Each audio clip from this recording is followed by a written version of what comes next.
Bonjour à tous et à toutes, donc aujourd'hui je me retrouve pour les lectures de dégel du mois de mars et j'ai pas chroniqué de livre, j'en ai lu un seul, c'est un manga donc ça compte pas vraiment. Là voilà, c'est que ces temps-ci, toujours le même problème, là de toute façon je tourne le 1er avril, hein, c'est pas un poisson d'avril, désolé.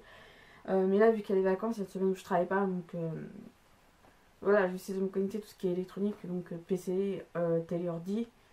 PC, télé, ordi. Ouais, j'ai dit 2 fois le même objet. Ordinateur, télé, portable, parce que j'étais beaucoup dessus et malheureusement c'est mauvais. Je sais, je vais arrêter d'avoir des excuses, mais bon. On va commencer maintenant pour pas que ça dure.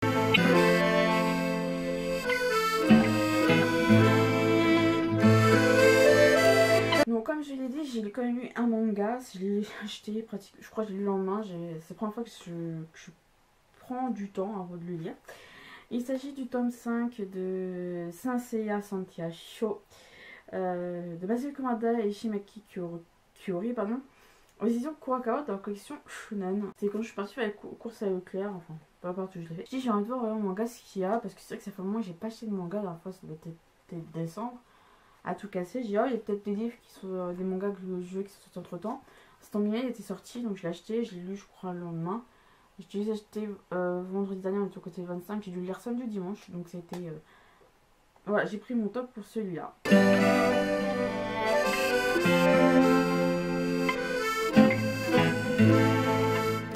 Alors pour mes emprunts d'été, je vais commencer par les CD. Il y a des styles qui reviennent, malheureusement, comme à chaque mois, j'y peux rien. C'est soit livre ou musique, j'ai toujours les mêmes styles qui reviennent, malheureusement, je sais pas pourquoi. Je pense que même si j'essaie de m'ouvrir à d'autres, j'ai l'application Deezer pour ceux qui connaissent pas. C'est un peu comme Spotify, je crois, un truc comme ça, où on peut écouter de la musique en libre. Et j'écoute un peu de tout, mais ça m'empêche pas de revenir à chaque fois à mes styles. Je pense qu'on a chacun nos goûts et puis c'est comme ça. Je les ai mis par genre, ça tombe bien. Donc on va commencer par de la musique d'alto. J'ai eu du mal à retrouver tout ce qui touchait à l'alto à ma médiathèque. Je savais que les codes c'était 0, 0, 640, enfin 600 quelque chose. Je les ai quand même retrouvés, donc j'en ai pris 2 que j'avais pas emprunté, je ne peux pas souvenir. Donc le premier c'est Wizard Wars par Niels Monckemeyer, je prononce pas très bien, donc c'est Sony, là c'est marqué, hein, derrière c'est classical. Il y a un peu de tout, il y a, enfin de tout. C'est beaucoup de musique classique si on peut dire ça comme ça. Il y a du Franz Schubert, Félix Mendelssohn Bartholdy et Robert Schumann. Ce genre de musique à l'alto c'est très intéressant. Alors pour ceux qui ne savent pas, je joue de l'alto, je suis en 5e année maintenant. J'essaie d'en écouter pas mal, j'essaie de varier aussi au niveau de ce que j'écoute au niveau instrument. Donc là, et puis il y a pas mal de musique où il y a Nicolas Rimmer qui l'accompagne au piano. Donc souvent le piano il sert beaucoup d'instruments d'accompagnement, si je peux dire ça. Donc ça va être intéressant, je les ai écoutés, voilà. Et l'autre que je pratique c'est 20th Century Viola, donc par James Kretz, avec au piano Michael Serbu, je sais pas comment ça se prononce, désolé. Il y a des styles donc il y a de Georges Enescu, je prononce mal, désolé, je suis désolée. De Igor Stravinsky, Dimitri Shostakovich, Zoltan Kodaly, Gustav Penderecki et Benjamin Britten. Je connaissais déjà Stravinsky et Shostakovich. Stravinsky, j'ai entendu. Shostakovich, de nom, je crois, mais les autres me disent absolument rien. J'aime bien découvrir, je pense que c'est intéressant, j'aime bien découvrir des œuvres par alto. Voilà, bref. Ensuite, j'ai emprunté aussi Anne Delvève, donc la harpe vivante de Anne Postic. Là, j'ai pas trop le nom, désolé, c'est Anne Tourtan, je crois que c'est ça. Les autres, je sais, Sony et je sais pas l'autre. Souvent, c'est pas marqué par qui, je suis désolée. J'aime bien l'harpe, c'est sympa comme instrument, puis c'est ainsi que moi j'aime bien aussi. Après les deux, je sais pas si c'est du même endroit ou quoi, mais parce que c'est le cas. Donc j'ai emprunté aussi Sanctoral numéro 1, Saint-Joseph, Saint-Jean-Baptiste et Saint-Pierre, donc de l'abbaye de Solesmes. Et les chants grégoriens, donc Parlez-moi de Solène. Je pense que c'est la même chose, j'en suis pas sûre, j'ai un doute, mais je vous le dis que c'est dans le même. Là c'est Parlez-moi et là c'est moins Bide Solène. Par un doute. Donc là c'est donc Santoral, Saint-Joseph, Saint-Pierre, Jean-Baptiste. Oui, je comprends beaucoup ces CD-là. Vous avez pu voir sur une image, il y a une bande avec le titre. Et là, donc, c'est les chants grégoriens. En livre, donc il y en a un, vous avez vu, je crois que c'était le mois dernier ou le mois d'avant, j'avais trouvé sur Feedbooks. Allez sur le pied des mains, je viens de trouver un papier qui est sympa. Je vais pas forcément prendre la version de Benjamin Lacombe. Je dis pas que Benjamin Lacombe fait du mauvais travail, au contraire. Je trouve assez sympathique ce qu'il fait d'ailleurs. J'ai eu quelques. À la télé notamment, il par BookTube et autres, certaines de ses œuvres. Donc, Allez sur le pied des mains, je trouve qu'il signe bien. Par Claudia, de lecture du livre, j'ai découvert Léonard et Salaï. Ou Salaï et Léonard. Je sais plus dans quel ordre. Enfin, je sais qu'il y a c'est sur Salaï, donc le disciple de Léonard de Vinci. Je trouve que c'est vachement bien fait. Je crois que j'en ai vu un sur Notre-Dame de Paris aussi. Je trouve qu'il est Benjamin Lacombe à mon style. Là, je dis pas ce qui fait mal. Mais là, je vais emprunter un autre de Sadé, je paye un je vais juste le feuilleter pour ce que ça donne, si ça pouvait m'intéresser. Donc, c'est celui-là, c'est Alice au Pays des Merveilles, de Lewis Carroll et illustré par Rebecca d'Outre-mer aux éditions Gauthier Bouguereau. Les images sont assez sympas, ça fait un peu style. Comme dire, les dessins un peu presque un peu à la japonaise, enfin. Les dessins aussi, mais quand on regarde Alice, elle a un petit côté un peu asiatique. Je suis assez sympa. Mais après, voilà. Le livre a l'air sympa, une belle mise en page. Donc voilà, une belle mise en page. Pas forcément des dessins en couleur. Donc voilà. Donc je pense que ça peut être un livre assez sympa après à lire. Je sais pas combien il coûte. Ouais, je pense que je vais attendre un petit peu, voir si je trouve pas en occasion. Bref, non, je vais attaquer sur un autre sujet. Comme vous savez, je m'intéresse un petit peu à cette période-là. J'ai mis le livre dans ma wishlist histoire. J'ai un cahier, un petit carnet où j'ai toute la wishlist spéciale histoire. Le sujet m'intéresse beaucoup. Donc le premier, c'est La Révolution industrielle, donc de John D. Clark, et adapté en français par Nicole Ferron aux éditions Héritage Inc. et Gamma. Alors, édition Héritage Inc. et édition Gamma. Je pense que historiquement, c'est de la collection chez Gamma. Je m'intéresse beaucoup à la révolution industrielle depuis Syndicate. Quand je vois Assassin's Creed depuis Unity, je m'intéresse beaucoup à la période en question. Donc, la révolution industrielle, donc Syndicate, et la révolution française pour Unity. Donc voilà. Un autre qui parle de la révolution industrielle, c'est La vie des enfants travailleurs pendant la révolution industrielle de Philippe Godard aux éditions du Sorbier. Voilà, c'est vraiment ça paraît bizarre, mais ça existe encore des enfants qui travaillent, et là ça touche beaucoup, même dans les pays chez nous très européens, américains. Je crois que j'ai une grosse mouche qui vole dans ma chambre, j'ai peur. On est souvent envoyé dans des pays pauvres, il y a des enfants qui travaillent et autres. Mais voilà, comme je disais, c'est vrai qu'on dit souvent dans des pays pauvres, il y a des enfants qui travaillent. Ça existait aussi à une époque chez nous, donc le cas de la révolution industrielle. Donc là, je sais pas si je les ai feuilletés. Ça parle en général et dans tous les domaines, donc ça peut être intéressant parce que les enfants c'était un peu de la manœuvre pas chère. On les faisait travailler beaucoup, juste peu, donc voilà. Un livre que j'ai vu surtout sur la beaucoup, mais quand je vous l'ai dit le mois dernier, donc pour le 4-14-14, il y a des livres qui passent au début sur le logo, j'ai envie de lire. Plus le livre passe, moins j'ai envie de le lire. Ça peut pas être bizarre. J'ai trouvé le tome 1 et le tome 2 à la médiathèque, donc je suis conseillère le tome 1, j'en suis plus ou moins à la moitié. Allez, un bon tiers de lu. Et en fait, je me suis dit, ouais, de toute façon, on part tellement sur un logo que j'ai plus envie. Et au total, je me suis gourée. Il s'agit donc de Miss Peregrine et les enfants particuliers de Ransom Riggs, pardon, édité chez Bayard. Je me suis dit, ouais, le livre me tente plus tellement qu'on en parle. Je sais qu'il y a le film qui sort récemment, je sais plus où j'en ai vu parler, j'ai vu la bande-annonce d'ailleurs. J'ai lu avant dire, j'ai au moins tout ça. Et en fin de compte, j'aime. Donc en fin de compte, j'aime et je trouve ça vraiment intéressant. Donc voilà, et je pensais avoir fini entre temps et j'ai donc emprunté le tome 2 donc sur Holocity, toujours de Ransom Riggs, édité chez Bayard. Je vais essayer de les trouver d'occasion parce que franchement je les aime bien et ça me soucie de payer. Ouais, le premier à peine un peu moins de 15 €, le pratiquement 17. Je sais pas si ils ont changé depuis que je les emprunte à la médiathèque, mais bon. Donc voilà, c'est tout pour les empreintes bien évidemment.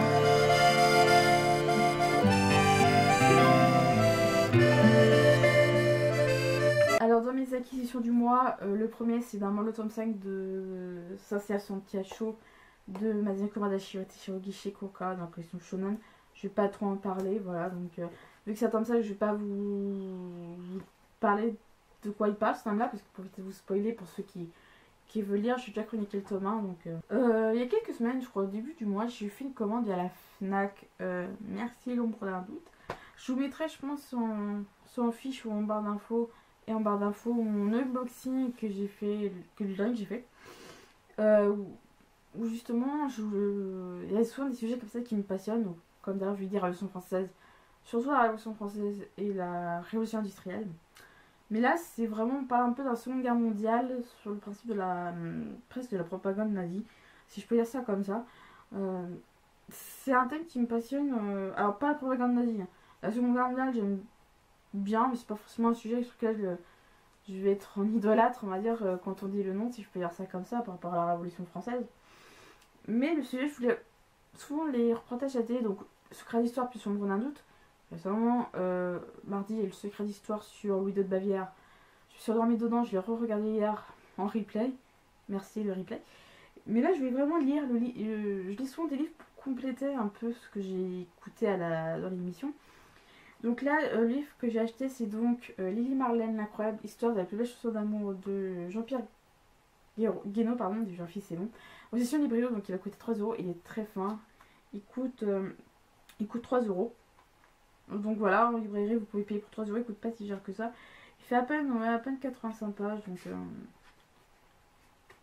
c'est vraiment, je pense, assez intéressant parce que c'est vrai, quand on parle de propagande nazie, on parle beaucoup des films qu'ils ont fait sur les juifs et autres.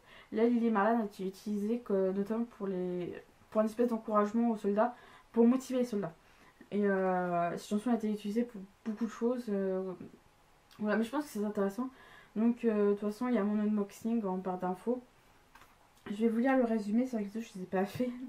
Donc, je l'ai quand même fait pour celui-là, dans l'unboxing, mais je vais vous le relire pour ceux qui n'ont pas lu. Donc, 1915, un soir de blues, Hans Lab, jeune aspirant allemand qui va rejoindre le front russe, unis dans un poème les prénoms des deux femmes, Lily et Marlène, qui le rattachent à la vie. Il ne sait pas encore, après un échec provisoire, la chanson d'une jeune sentinelle deviendra en 1941, grâce à la radio, le tube planétaire de la Seconde Guerre mondiale, plébiscité par les civils et par les soldats des deux camps, et détesté par les nazis qui le trouvaient défaitiste. Lily Marlène porte en elle la mémoire du XXe siècle. On a failli oublier Lale Anderson, sa première interprète qui fit rêver la Terre bien avant Marlène Dietrich. Leur histoire est incroyable, plus importante encore que la fiction, que n'importe quelle fiction. Je pense que c'est ce qui peut être intéressant sur ce premier tube planétaire comme a été indiqué, parce que c'est vraiment une histoire qui sympa à voir. Cette histoire traverser les âges et je trouve intéressant que dans le monde entier. Donc c'est un peu intéressant à lire si vous vous intéressez à la Seconde Guerre mondiale. Alors là, je vais vous raconter, je crois, là, je crois que je peux raconter l'histoire, mais la plus n'importe. Je crois le plus n'importe.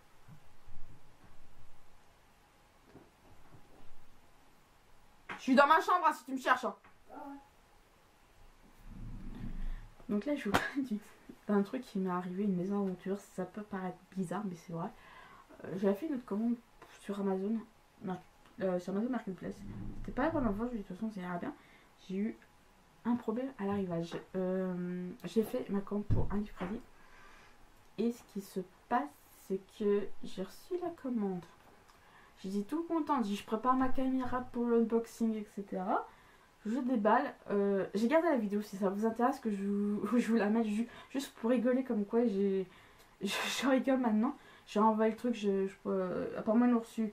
Mais vu que le mail est en anglais, le truc est en Grande-Bretagne quand même pour le renvoyer. Donc c'était vraiment la joie. En fait, ce qui se passe, c'est que j'ai reçu sur la facture, bizarrement. Je me suis rendu compte que la facture était comme dans le livre. Je me suis rendu compte que sur la facture, le livre était bon. Sur la commande, le livre était bon. Mais le livre qui était dans le paquet, c'était pas bon. Je vais vous mettre si vous voulez je vais mettre la vidéo en ligne de ce que j'ai enregistré parce que je l'ai gardé juste pour me marrer. Mais je vous la remettrai parce qu'en fait, c'est pas du tout le livre que j'avais commandé, puis je l'ai renvoyé. Je l'ai commandé via quelqu'un d'autre, toujours sur Amazon, je l'ai reçu. Donc c'était un vieux livre qui a traîné dans les rayons de médiathèque. Donc je pense que quand je dis, je vais enlever. Donc il s'agit de Jack l'éventreur démasqué de Sophie Harford, édité chez le Talendier. Je préfère prendre cette couverture-là à l'autre. Si je la trouve, je vous la mets. Je sais plus quelle édition c'est. Je vais vous la mettre maintenant.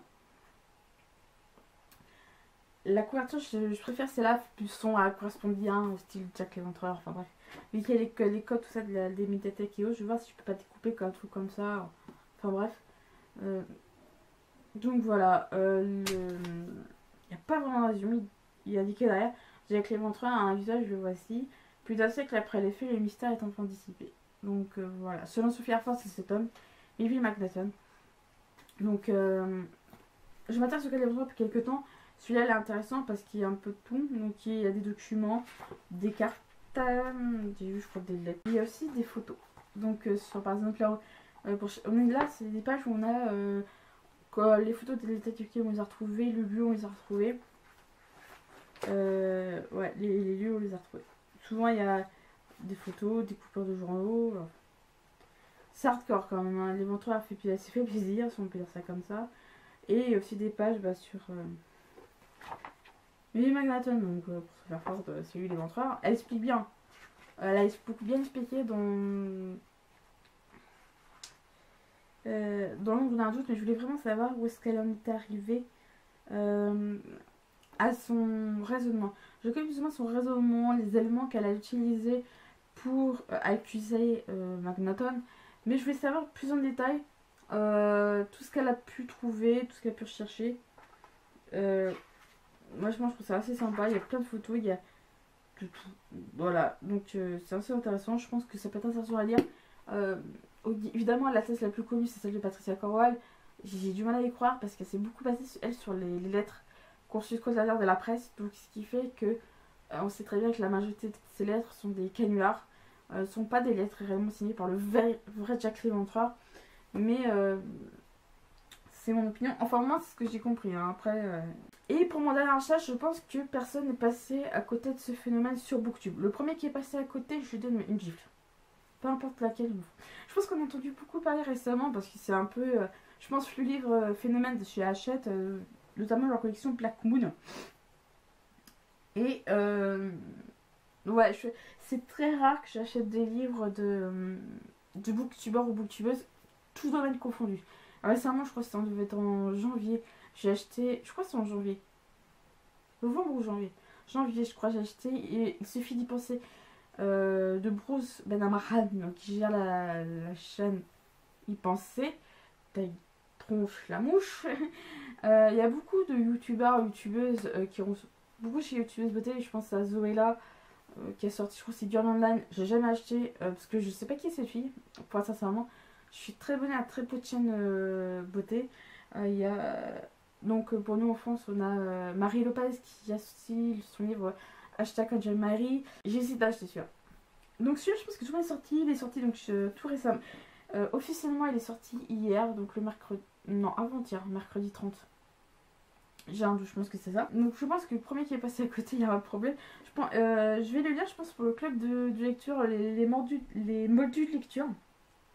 Donc le club de lecture de Nîmes, Lily Bookin, Émilie de Build-Up et de Margot Liseuse, je me souviens bien. Je crois qu'elles sont 4, mais j'ai un doute sur la quatrième. Les 3 premières, oui, mais la quatrième, non. Donc je vais attendre que je l'ai, donc j'ai envie de lire, je crois que ce sera pour juin. Donc je vais pas faire du suspense. Il s'agit de Paranoia de Melissa Belvin, qui a la chaîne Golden Wendy, donc qui à la base s'appelait Golden Wendy Beauty. Elle a enlevé le beauty parce que ça lui correspondait plus, parce qu'elle fait pas qu'une chaîne beauté, elle fait maternité, écriture, etc. Moi j'aime bien les youtubeurs et youtubeuses qui essaient de se renouveler, qui essaient de faire d'autres choses.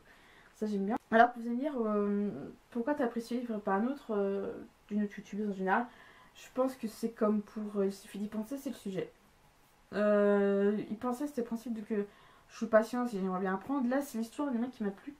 Donc je vais vous le résumer. Lisa Ernest, psychiatre spécialisée dans les cas complexes, est appelée à l'Institut Saint-Vincent. Elle va rencontrer cette nouvelle patiente, Julie Desforêts, 20 ans et enceinte de 5 mois, internée pour paranoïa et hallucination.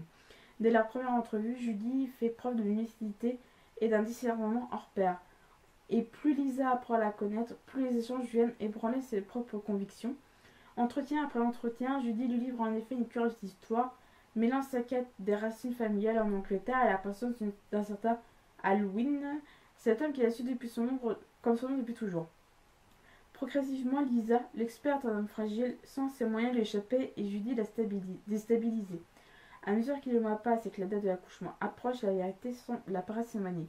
L'histoire me plaît, c'est ce fait qu'on va rentrer dans les méandres de la psychologie, de la psychiatrie, et le fait que cette jeune femme subit des paranoïas et d'hallucinations et qu'elle met sa propre vie en danger, et notamment celle de son bébé, c'est vraiment celui qui ouais, moi, me concerne. Missa Bevin a même avoué que pour elle, c'était important de parler de maternité parce qu'il faut savoir qu'elle est jeune, je crois qu'elle doit avoir 25 ans, elle doit être un peu plus vieille que moi. Elle est déjà maman de 2 garçons, moi, je pense que je l'ai félicité déjà pour son petit dernier, mais avec 9 points de retard. Ce qui m'a convaincu de le dire finalement, c'est que c'est vrai qu'elle est passée dans l'émission L'Histoire continue sur France 2. Et elle savait pas comment parler. Son éditrice en a parlé donc de chez Hachette. Et ça m'a convaincu, je trouve l'histoire justement c'est intéressante. Quand elle m'en a parlé, j'ai dit je l'achète ou je l'achète pas. Son éditrice m'a convaincu, je l'ai commandé via la Fnac, je l'ai reçu le 30, le jour de la sortie. J'adore la couverture. C'est, je crois, le côté la femme qui se ferme les yeux pour plus rien voir. Big Ben derrière. Oui, comme elle disait, ouais, présenter son bureau, elle disait que Londres avait une très grande importance pour elle et que c'était important quand on lit son roman. Donc voilà, je pense que ça va être une bonne lecture. Donc là, comme vous pouvez voir, j'ai pas la même chemise, j'ai pas le même haut. C'est tout à fait normal, je vais vous expliquer. Quand j'ai fini de tourner la vidéo, je me dis c'est bon. Là, je suis en train de la préparer pour la monter. Sauf que je me suis rendu compte qu'il y a 2 trucs que je ne vous ai pas présentés, ça n'a rien à voir avec les livres, etc. Mais c'est des trucs qui peuvent être en lien. Quand je me suis rendu compte, je me suis rendu compte. Donc je sais tourner la vidéo, la grande majorité, hier, donc le 1er avril. Aujourd'hui on est le 2. De toute façon, je vais juste tout monter. Le temps qu'elle s'installe sur mon PC, je vais tout. Sur le logiciel, je vais tout monter ce qui me manque. Donc dans cette partie acquisition, je vais vous montrer 2 trucs qui sont liés. Donc le premier, c'est 2 petites choses. C'est des tartelettes. Voilà, je vous jure depuis tout à l'heure, je cherche le mot des tartelettes. Il y a Candle. J'ai jamais essayé les produits Yankee Candle. J'en ai vu plusieurs fois. Ça m'est arrivé d'en voir une fois. Ça je crois que c'était en Alsace quand je suis allée voir de la famille là-bas. Mais j'ai toujours hésité. Je sais pas, c'est. On en parle tellement bien que j'ai toujours hésité à en prendre. Donc là, j'ai pris des tartelettes pour plus ou moins essayer des odeurs. Il y avait, je crois, celui-là en format jarre, mais pas celui-là. Juste pour essayer au niveau de l'odeur si c'est bon ou pas. Donc j'ai pris lavande. Je vous jure, le paquet est même pas ouvert et on sent à travers. J'aime beaucoup l'odeur de la lavande en général. Hein. Et le deuxième, c'est pain en raisin. Donc celui-là, on est presque vraiment côté pâtisserie, mais pas encore pain en raisin. Il manque un tout petit peu le pain en raisin, enfin, une odeur de pain en raisin quand il est chaud. Mais j'ai envie d'essayer des tartelettes. Je pense que ces tartelettes me conviennent. Je pense que je vais peut-être acheter des jarres après. Et un autre truc, c'est ça. Voilà. Au début du mois, donc le 4 mars, c'est passé au Mans. Jeff Panaclock. Donc je vous explique qui c'est pour ceux qui sont pas au courant. Souvent on parle beaucoup du singe Jean-Marc, qui est très connu aussi. Donc Jeff Panaclock est un ventriloque qui rend dans ton humour, qui commence à faire, enfin qui sait vraiment beaucoup faire connaître par le plus grand cabaret du monde. C'est ça, je crois, de Patrick Sébastien. Et maintenant, il a fait une tournée pour son spectacle. Jeff Panaclock perd le contrôle, pardon. J'ai acheté ça là-bas. Je vous montre. Donc, c'est tout simplement un mug. Donc là, avec Jean-Marc, le singe, et Jeff derrière. C'est un mug. Je sais pas si je peux boire dedans. J'ai pas envie de boire dedans. Je vais être franche. Pas spécialement. Vous allez me dire, oui, peut-être que sur son site, il y a. Comment dire, la possibilité d'acheter les produits directement sur le site. Si je l'ai pris là-bas directement, c'est juste pour avoir un souvenir, me dire je l'ai acheté là-bas. C'est un peu le côté ouais, me souvenir, ah oui, je suis allée vraiment voir Jeff Panaclock en vrai sur scène. C'est la première fois que j'allais voir un artiste, hein. J'ai un artiste, peut être humoriste, chanteur, comédien, voilà. Tout ce que vous voulez sur scène. Donc c'est vraiment la première fois et je voulais avoir un petit souvenir. Le mug c'était un peu l'idéal parce que je pense pour boire du thé c'est un peu génial en compagnie de Jeff Jean-Marc. Sauf que ce Jean-Marc là malheureusement ne parle pas. Je pense en fiche ou même dans la barre d'infos si je peux de la chaîne de Jeff pour ceux qui connaissent pas puissent aller découvrir. Mais sinon c'est vraiment sympa, c'est un peu le côté un petit peu à part. Il y en a qui aiment bien avoir l'odeur des bougies en fond peut-être pour lire. Moi j'ai envie d'essayer juste pour l'odeur. Et là, c'est vraiment le côté boire du thé ou du chocolat et autres. N'hésitez pas à me dire si vous aimez, vous, les Yankee Candle ou Jeff aussi, mais surtout les Yankee Candle parce que c'est vrai que j'y suis allée plus ou moins à l'aveugle. Mais dites-moi ce que vous en pensez, ça peut vraiment être intéressant d'avoir.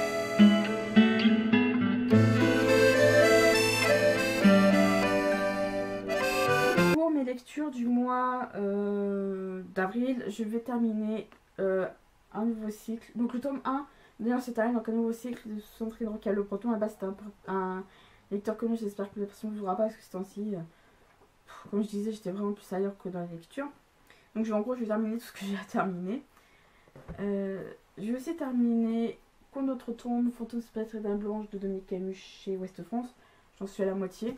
Là j'en suis à un bon tiers. Je vais terminer Assassin's Creed Underworld, donc là j'en suis à un bon tiers aussi.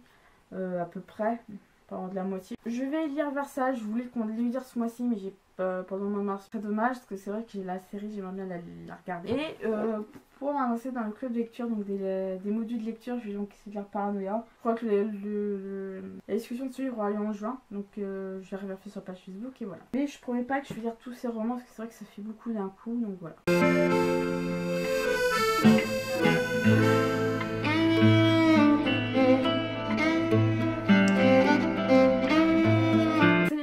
Sont terminées, j'espère que ça vous aura plu. N'hésitez pas à mettre en commentaire si vous avez vu des livres qui vous intéressent.